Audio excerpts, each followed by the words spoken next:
Now the first covenant had regulations for worship and also an earthly sanctuary. A tabernacle was set up. In its first room were the lampstand and the table with its consecrated bread. This was called the holy place.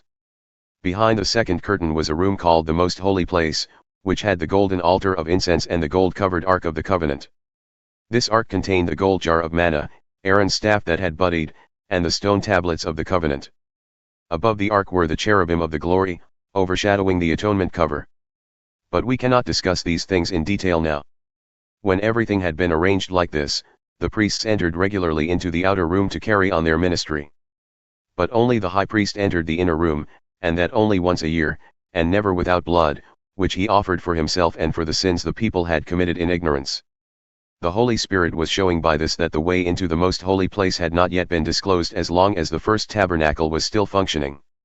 This is an illustration for the present time, indicating that the gifts and sacrifices being offered were not able to clear the conscience of the worshipper. They are only a matter of food and drink and various ceremonial washings, external regulations applying until the time of the new order. But when Christ came as high priest of the good things that are now already here, he went through the greater and more perfect tabernacle that is not made with human hands, that is to say, is not a part of this creation. He did not enter by means of the blood of goats and calves, but he entered the most holy place once for all by his own blood, thus obtaining eternal redemption.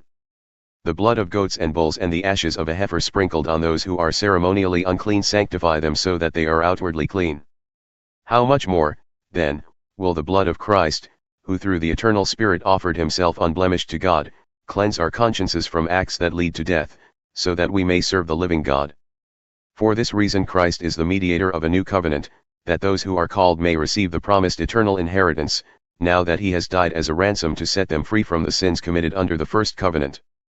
In the case of a will, it is necessary to prove the death of the one who made it, because a will is in force only when somebody has died. It never takes effect while the one who made it is living. This is why even the first covenant was not put into effect without blood. When Moses had proclaimed every command of the law to all the people, he took the blood of calves, together with water, scarlet wool, and branches of hyssop, and sprinkled the scroll and all the people. He said, "This is the blood of the covenant, which God has commanded you to keep."